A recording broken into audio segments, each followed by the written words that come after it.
సామెతల గ్రంథం 17వ అధ్యాయం 17వ వచనం. సామెతల గ్రంథము 17వ అధ్యాయం 17వ వచనం. నిజమైన స్నేహితుడు విడువక ప్రేమించును, దుర్దశల వంటి వాడు సహోదరుడుగా ఉండును.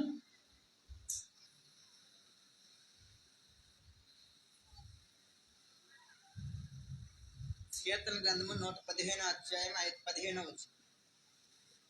కీర్తన గ్రంథము 115వ అధ్యాయము 15వ వచనం.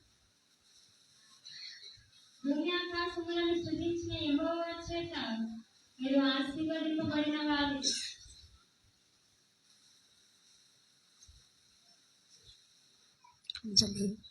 భూమి ఆకాశములను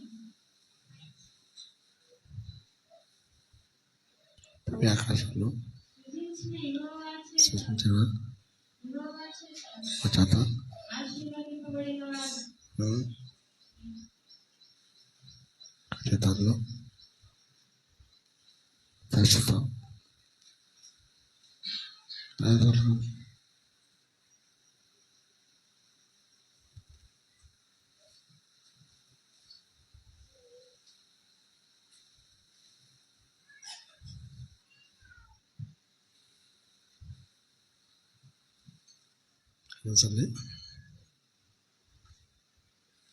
చిత్తూరులో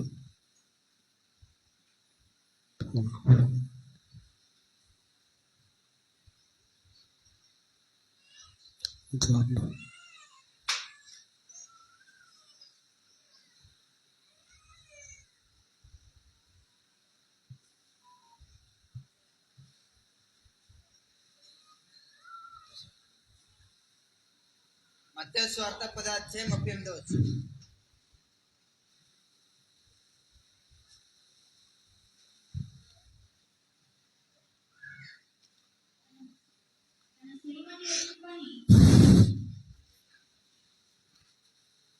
తన సిలువను ఎత్తుకొని నన్ను వెంబడింపని వాడు నాకు పాత్రుడు కాడు.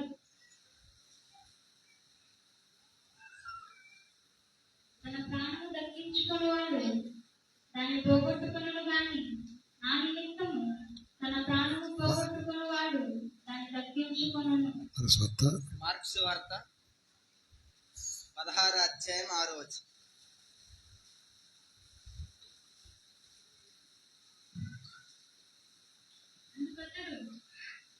కలవరపడకుడి, సిలువ వేయబడిన నజరేయుడగు యేసును మీరు వెతుకుచున్నారు. ఆయన లేచి ఉన్నాడు, ఇక్కడ లేడు.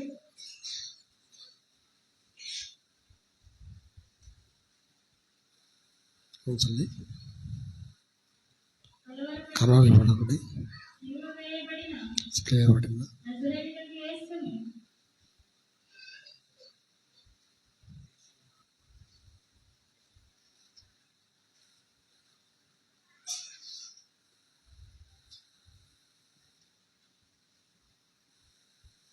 అందుకతడు కలవరపడకుడి, సిలువ వేయబడిన నజరేయుడగు యేసును మీరు వెతుకుచున్నారు.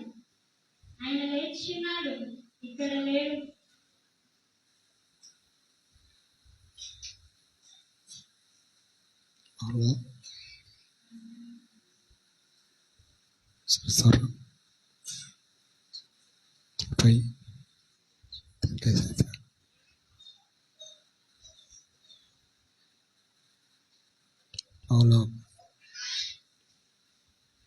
సంవత్సరాలు బాగా ఎన్నో ఎన్నెల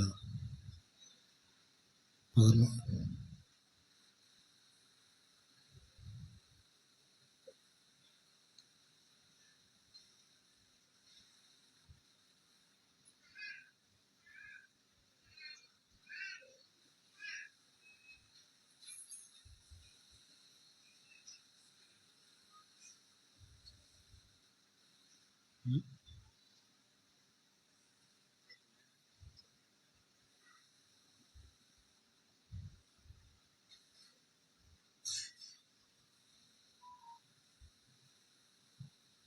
పునరుద్ధానుడ నా యేసయ్యా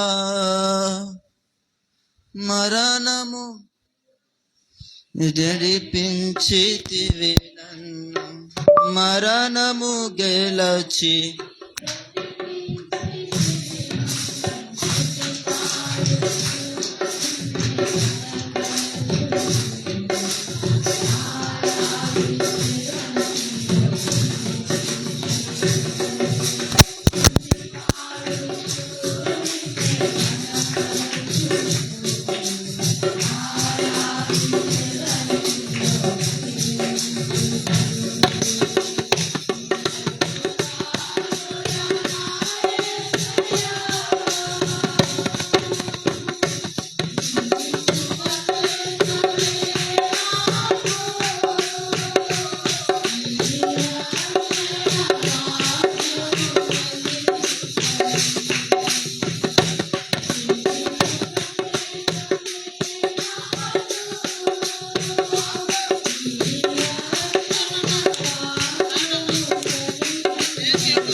హల్లెలూయా.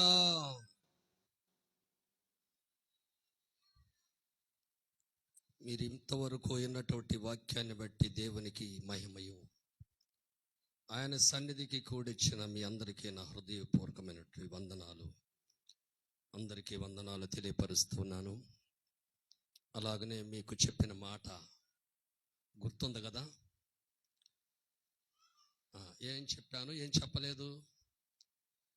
మీ కానుకలు అంటే మీ ధారాళమైనటువంటి మీ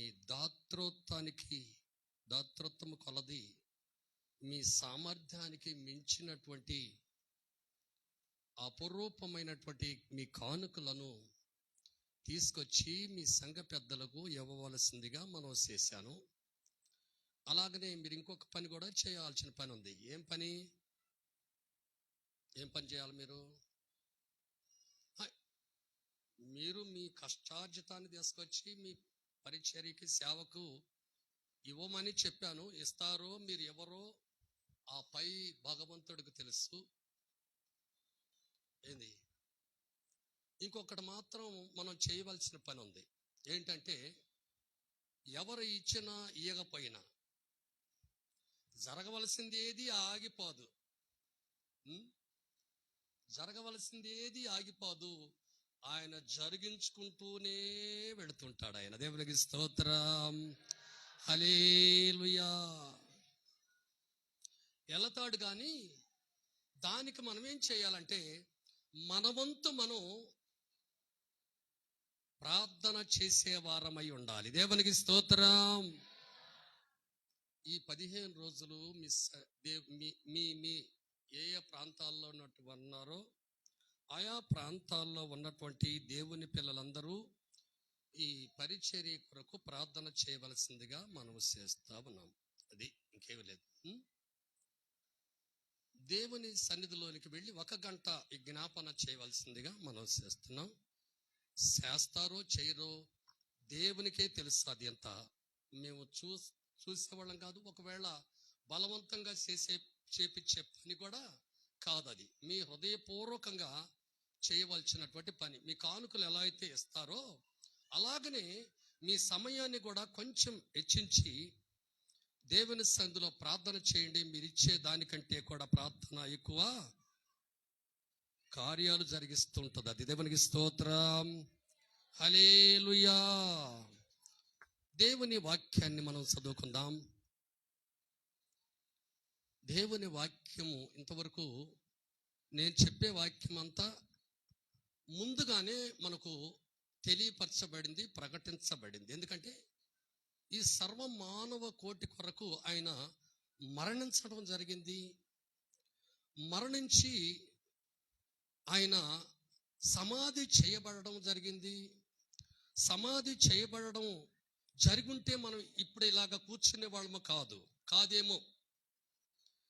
అది ఆ సమాధి లేకపోతే ఆ మరణం ఆయనని ఎట్టి పరిస్థితుల్లో కూడా ఆపలేకపోయింది. దేవునికి స్తోత్రం. గొప్ప గొప్ప వాళ్ళు చాలా మంది చనిపోయారు.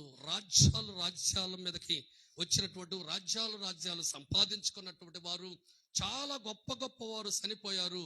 వారు ఈరోజు శిథిలావస్థలోనే భూమికి అంకితమైన వారై ఉన్నారు. కానీ తిరిగి లేచినటువంటి వారు ఎవరు లేరు. దేవునికి స్తోత్రం.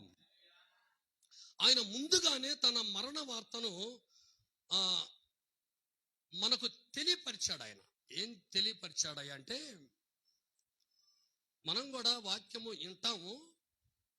వాక్యమును ఇని దానిని వెంటనే హృదయంలోనికి చేర్చుకోండి. ఏం చెప్తారంటే, పాస్టర్ గారు ప్రార్థన చేస్తారు కదా, ప్రార్థన ఏమని చేస్తారంటే, అయ్యా మీరు మాట్లాడుతుండగా మాకు వినగలిగిన చెవులు మాకు దయచేయండి, గ్రహించగలిగినటువంటి హృదయము మాకు ప్రసాదించండి.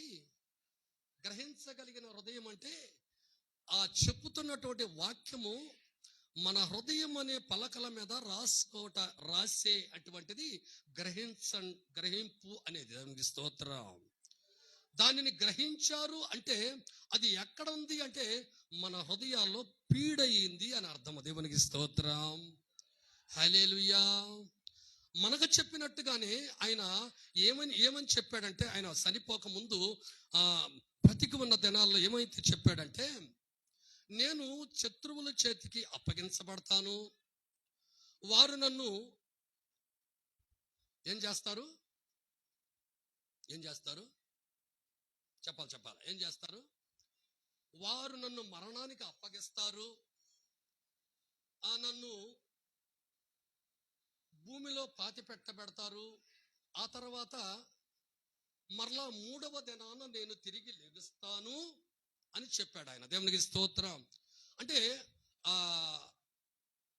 ఆయనే ఒక సందర్భంలో నేను తిరిగి లెగస్తాను అని చెప్పాడు. మందిరాన్ని బట్టి కూడా అక్కడ ఆ మందిరము, ఈ యెరూషలేములో ఉన్నటువంటి మందిరం అంట 40 చిల్లర సంవత్సరాలు కట్టినటువంటి మందిరం అంట అది. దేవునికి స్తోత్రం. ఆ మందిరాన్ని నేను 3 దినములలో కడతాను అంటాడు ఆయన. దేవునికి స్తోత్రం. అంటే 40 సంవత్సరాలు కట్టబడినటువంటి మందిరము అది పడగొట్టి 3 దినాల్లో లేపడం అంటే సాధ్యమా? ఏమనుకొని ఉండి ఉండొచ్చు వాళ్ళందరూ. అంటే మందిరాన్ని గురించే వారు ఆలోచించుకుంటారు.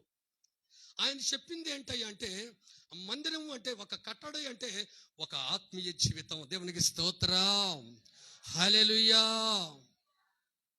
ఒక కట్టడి కింద పోల్చినటువంటి ఎప్పుడైతే పోల్చి వాక్యం చెప్తారో ఆ కట్టడ అనేది ఒక ఆత్మీయ జీవితం కట్టబడుతుంది అని అర్థం. దేవునికి స్తోత్రం. అలాగనే చెప్పిన రీతిగానే ఆయన శత్రువుల చేతికి, పాపాత్ముల చేతికి ఆయన అప్పగించుకున్నాడు. వారు హింసించారు, మరణము ఆయన సవి చూశాడు. తర్వాత అలాగనే ఎలా అయితే సమాధిలో ఉంచబడ్డాడు. దేవునికి స్తోత్రం. సమాధిలో ఉంచబడ్డాడు. వారు చెప్పిన మాటలు తన బిడ్డలు, తనను ఎమ్మడించిన వారే ఏం చెప్పారు? వాళ్ళకే ఏం చెప్పాడు? మనకేం చెప్పాడు? దేవుని సేవకులు ఏం చెప్తున్నారు అంటే, ఏం చెప్తున్నారంటే, నిన్న చెప్పినటువంటి వాక్యము ఎవరికైనా గుర్తుంటే కొంచెం చెప్పండి, చూద్దాం. నిన్న చెప్పబడినటువంటి వాక్యం ఎవరికైనా గుర్తుండి ఉంటే చెప్పగలరా? మొదటి వాక్యం చెప్పండి. మొదట చదువుకున్నటువంటి వాక్యం, మూల వాక్యం చెప్పండి. ఒక మాట చాలు. మూల వాక్యం చదువుకున్న మాట.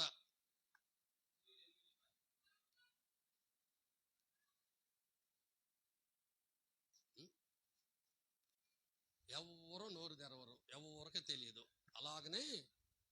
అలాగనే తనతోటి ఉన్నవారు, తన శిష్యులైనటువంటి వారు, తనతోటి ఉన్నటువంటి స్త్రీలైనటువంటి వారు కూడా ఆయన చెప్పిన మాటను, ఏ మాటను వారు నమ్మి ఉండలేదు. దేవునికి స్తోత్రం.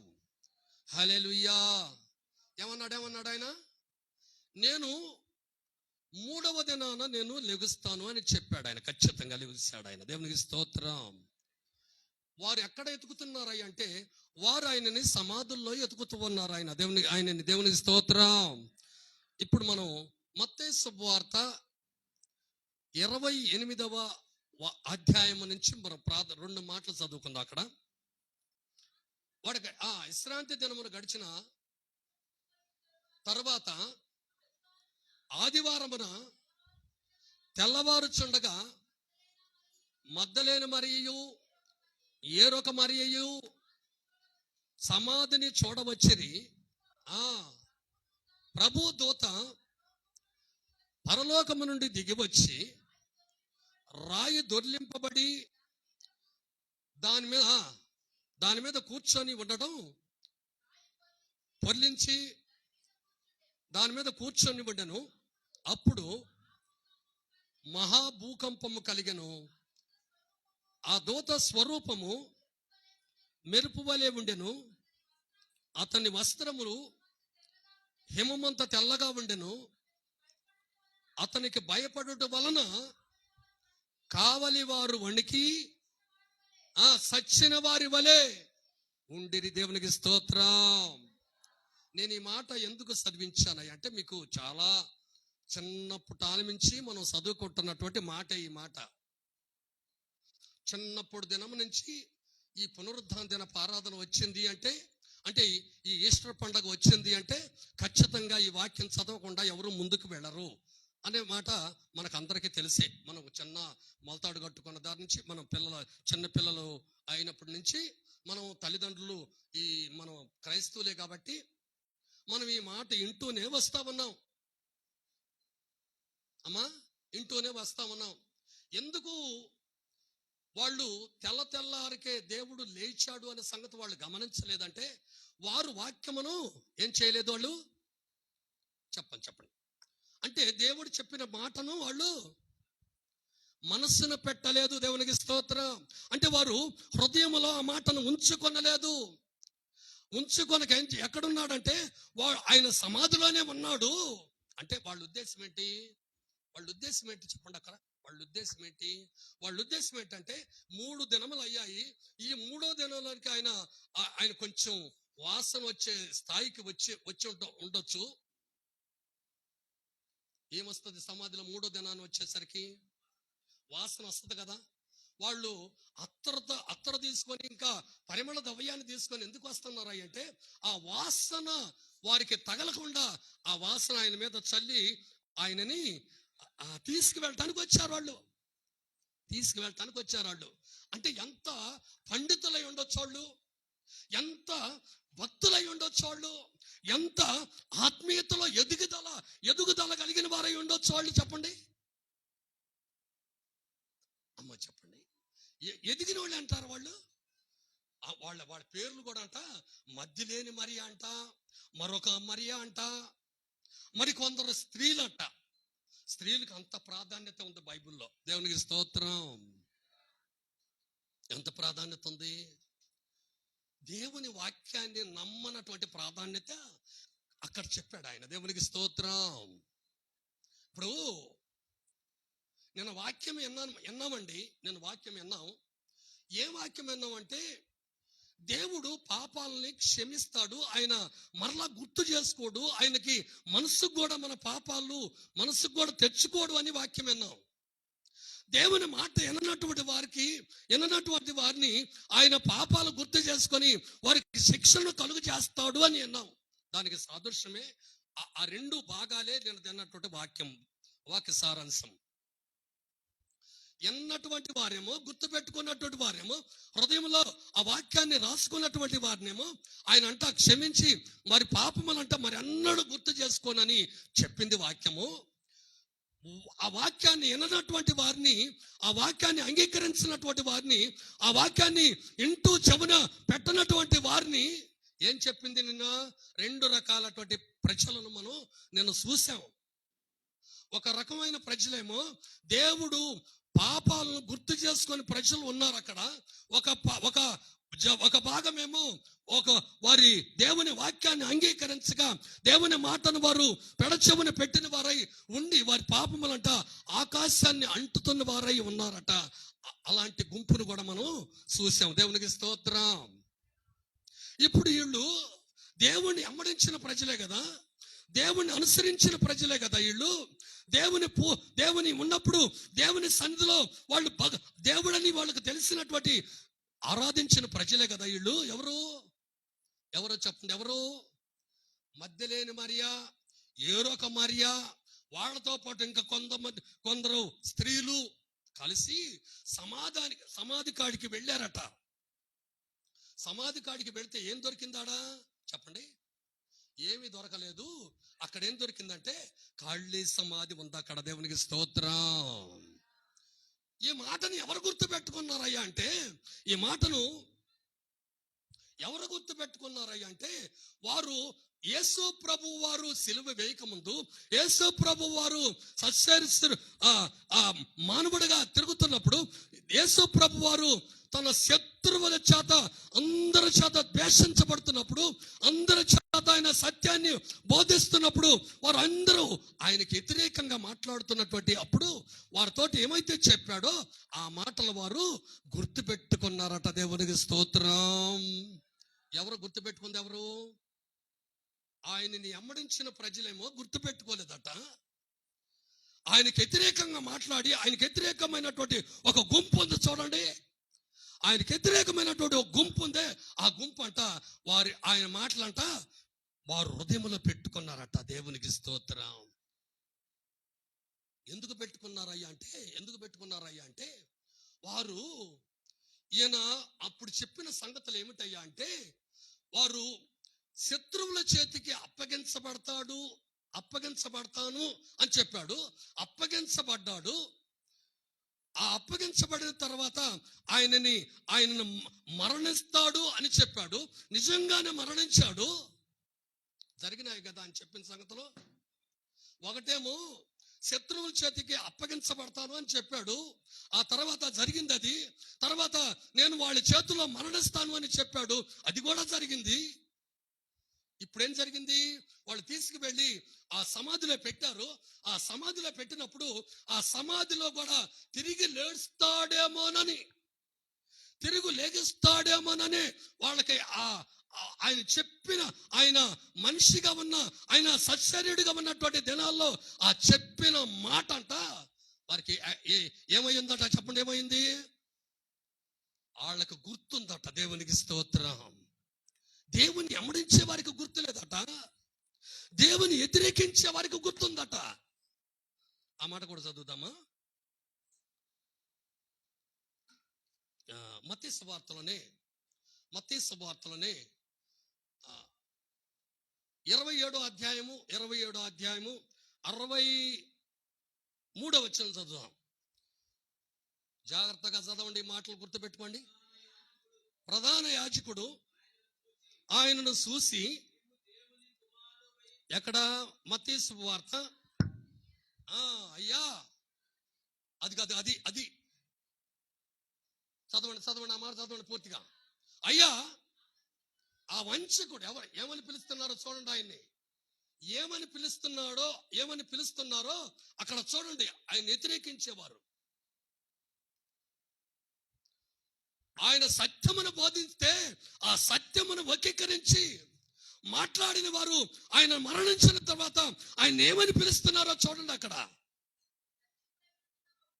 సజీవుడై ఉన్నప్పుడు 3 దినములైన తర్వాత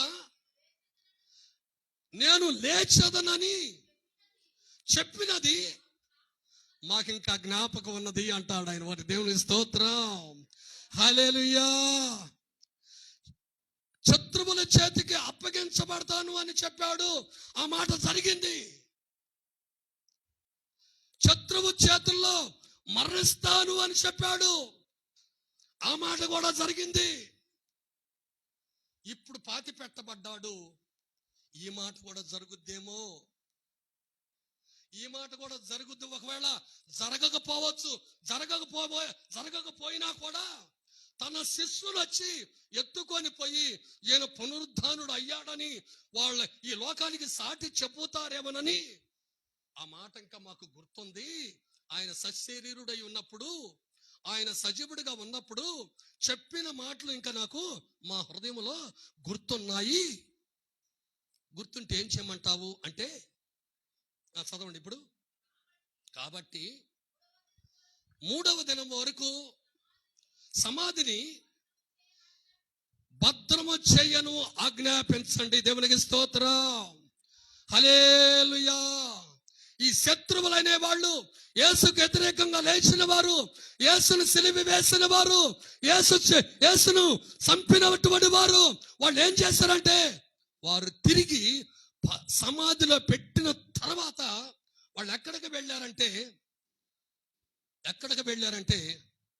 తిరిగి ప్రభుత్వ అధికారుల దగ్గరికి వెళ్ళారట. దేవునికి స్తోత్రం, హల్లెలూయా. ప్రభుత్వ అధికారులు ఎవరయ్యా అంటే, ఈ లోకములో ఉన్నటువంటి అధికారాలు చలామణి అవుతున్నటువంటి వారి దగ్గరకు వెళ్ళి, ఏ పదవి ఉండవాళ్ళు అధికారులు,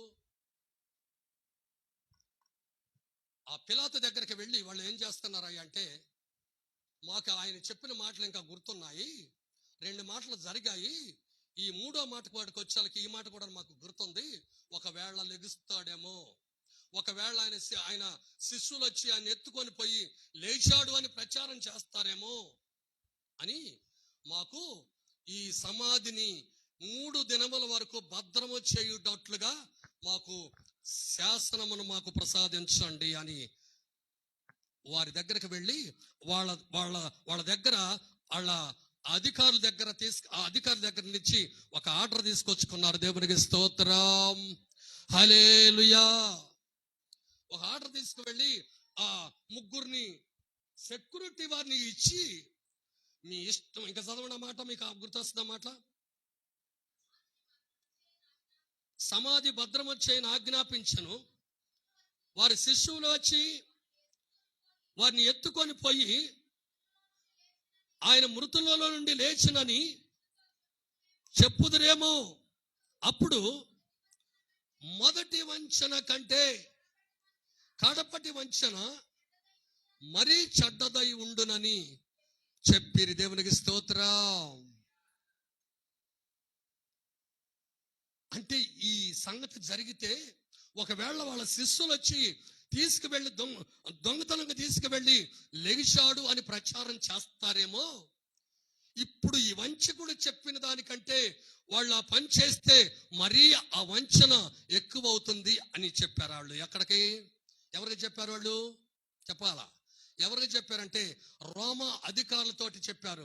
రోమా అధికారులు ఏం చేశారంటే, వారు మీ ఇష్టం వచ్చినట్టు చేసుకోకండి, మీకు సెక్యూరిటీ వారిని కూడా ఇస్తాను, ఆ సమాధి చుట్టూ సెక్యూరిటీ వారిని పెట్టుకోండి. ఆ బండను వేసి సీలు వేసేసారు. దేవునికి స్తోత్రం. ఒక పెద్ద బండరాయిని ఆ సమాధి వాకిలికి అడ్డం పెట్టారు. సీల్ వేసేసారు. ఎవ్వరు తీయటానికి దాని జోలికి పోవటానికి అవకాశమే లేదు. దేవునికి స్తోత్రం. అది ఆ సీల్ ఎలాంటిదంటే గవర్నమెంట్ వారు వేసిన సీలు ఏ మానవుడు కదిలియటానికి వీల్లేదు, తీయటానికి కూడా వీలు లేకుండా చేశారు. దేవునికి స్తోత్రం.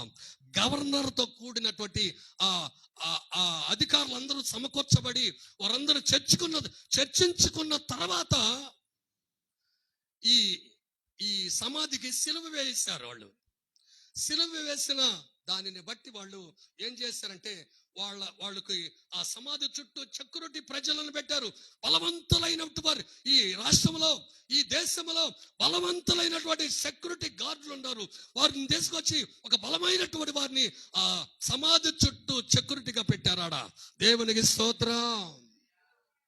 సెక్యూరిటీగా పెట్టారు కానీ ఆ సెక్యూరిటీ ఏది, వారి శాసనాలు ఏవి, వారికి ఆ సీలు ఎక్కడ, ఎవడు కదిలించకుండగానే ఆ రాయి డొర్లించబడింది. దేవునికి స్తోత్రం.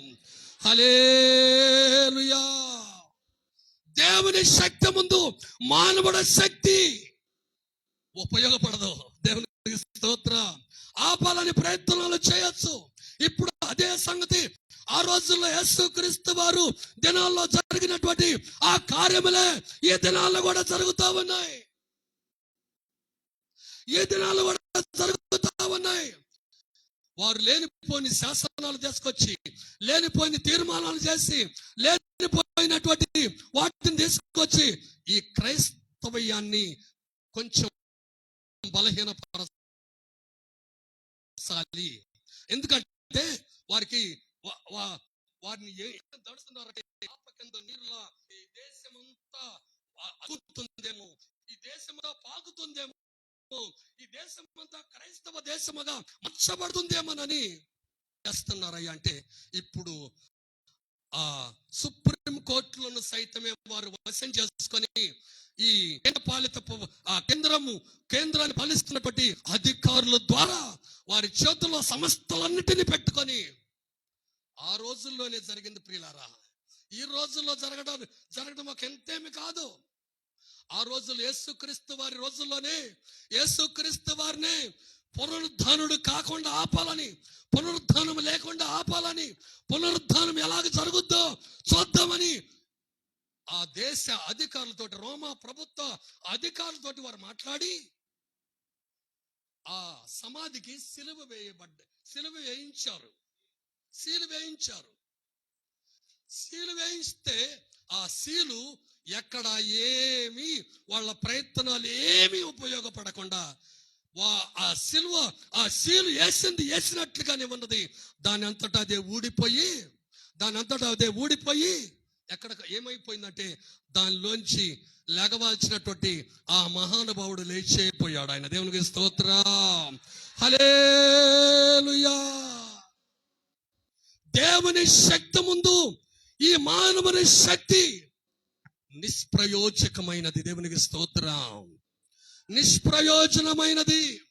ఒకవేళ మనం ఏమీ చెయ్యలేమని అనుకుంటే ఆయన శక్తి ఏదైనా చేయగలుగుద్ది, ఏదైనా సాధించగలుగుద్ది. ఏమైనా చేయగలవు, కథ మొత్తం మార్చగలవు, నీ నామముకే మహిమతో తెచ్చుకోదువో యేసయ్యా, యేసయ్యా.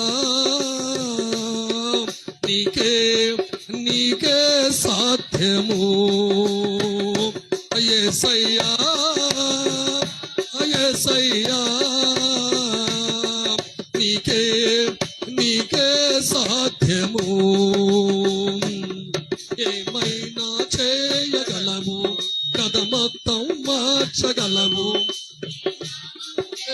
మహిమగా తెచ్చుకోదువో కథ మొత్తం మార్చగలవు, నీ నామముకే మహిమగా తెచ్చుకోదువో యేసయ్యా, యేసయ్యా. నీకే సాధ్యము. యేసయ్యా యేసయ్యా నీకే నీకే సాధ్యము.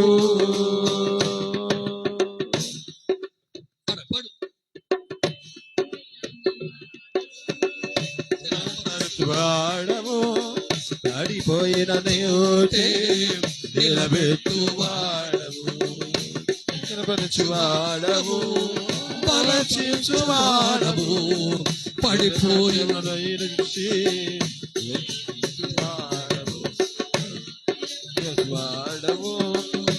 నిలబెట్టువాడము, పడిపోయిన చోటే నిలబెట్టువాడము, వాడము వాడము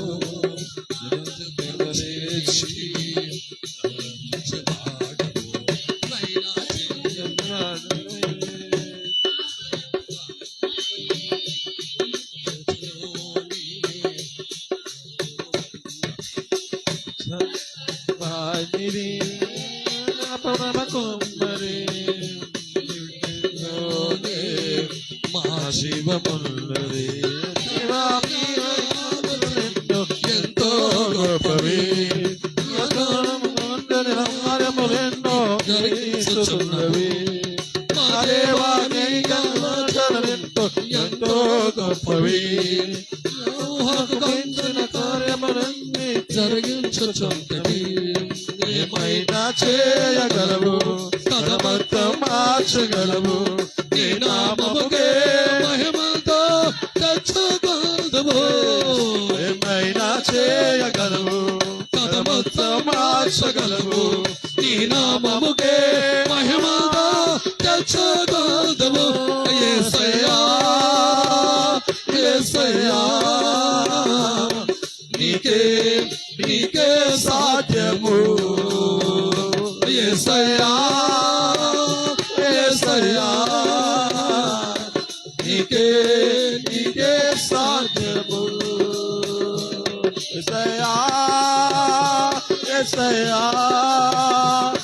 నీకే నీకే సాధ్యము. యేసయ్యా యేసయ్యా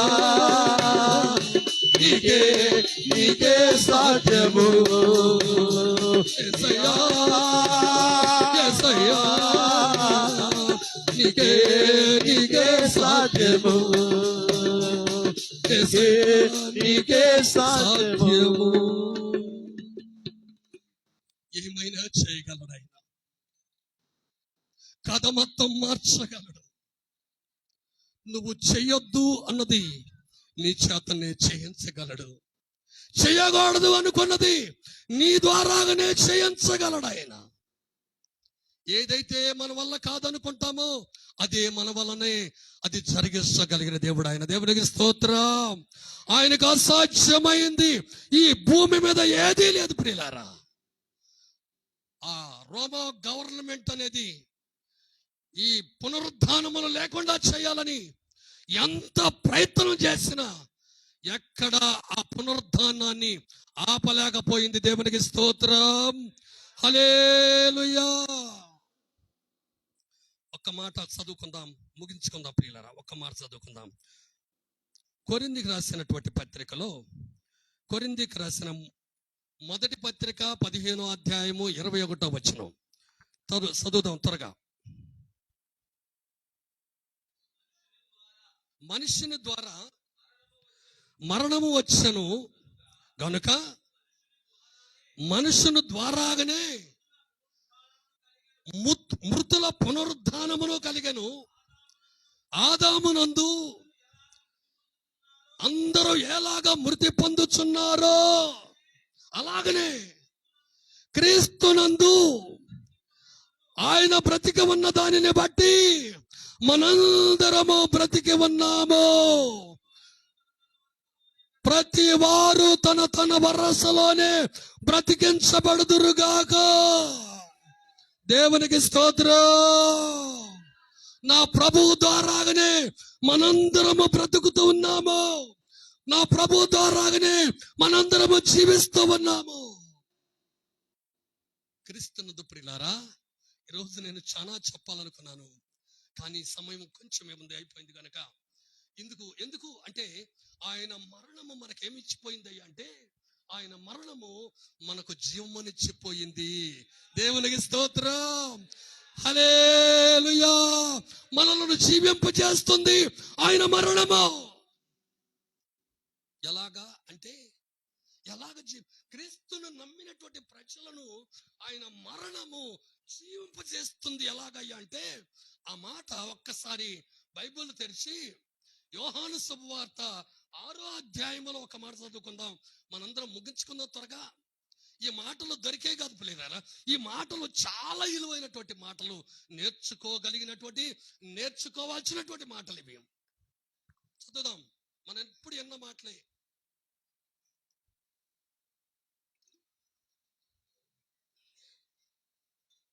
యోహాను శుభవార్త 6వ అధ్యాయము 53వ వచనం. కావున యేసు ఇట్లనెను, మీరు మనిషి కుమారుని శరీరము తిని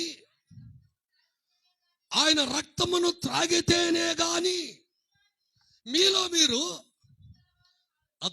దేవునికి స్తోత్రం, హల్లెలూయా.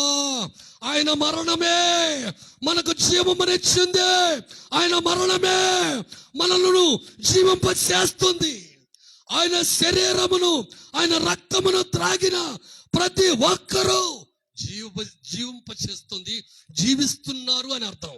మనంతటా మనం జీవించడం లేదు, కానీ ఆయన మరణించి మనకు ఆహారమై మార్చబడ్డాడు గనుక ఆయన రక్తమును త్రాగినటువంటి మనందరము, ఆయన రొట్టెను తిన్నటువంటి మనందరము ఆయన వలే ఆయన బ్రతికి ఉన్న దినాల్లో ఎలాగైతే జీవించాడో అలాగ మనం జీవిస్తా ఉన్నాము. దేవునికి స్తోత్రం. ఆయన మరణము లేకపోతే, ఆయన మరణించకపోతే ఈ జీవము మనకు దొరికేది కాదు. దేవునికి స్తోత్రం, హల్లెలూయా. ఆయన మరణించిన దానిని బట్టే, ఆయన మరణించబట్టే, మనల్ని ప్రేమించిన దానిని బట్టే, మనల్ని ప్రేమించి ఆయన మరణించిన దానిని బట్టే మనం ఈరోజు సజీవులమై ఆయన మధ్యలో మనం ఆయన ఆరాధించగలిగినటువంటి జీవము కలిగిన ప్రజల మధ్యలో ఉన్నాం. జీవము కలిగిన ప్రజల వలె మనం ఉన్నాం. అనేకులను మాదిరిగా అనేకులను జీవములోనికి లాగగలిగినటువంటి వారమై ఉన్నాం. దేవునికి స్తోత్రం. ఆయన మరణం ఇంకోటి కూడా చేసింది ప్రియులారా. ఆ ఒక్క మాట కూడా చదువుకొని మనం ముగించుకుందాం. ఆ మరణము ఏమని చేసిందంటే మత్తయి శుభవార్త, లూకా శుభవార్త 24:46 త్వరగా. క్రీస్తు శ్రమపడి 3వ దినమున మృతులలో నుండి లేచిననియు యెరూషలేము మొదలుకొని సమస్త జనులలో ఆయన పేరిట మారు మనస్సు అను పాప క్షమాపణయు రక్షింపబడుననియు ప్రకటింపబడుననియు రాయబడి ఉన్నది. దేవునికి స్తోత్రం. ఆయన మరణం ఏం చేసిందట? మనకు మారు మనసు కలుగు చేసిందట. దేవునికి స్తోత్రం. ఆయన మరణము ద్వారా మనం మారు మనసు పొందిన వారమై, ఇంతకు ముందు మాయ మనసు కలిగిన వారమై ఉన్న మనము ఆయన మరణము ద్వారా మారు మనసు పొందిన వారమై,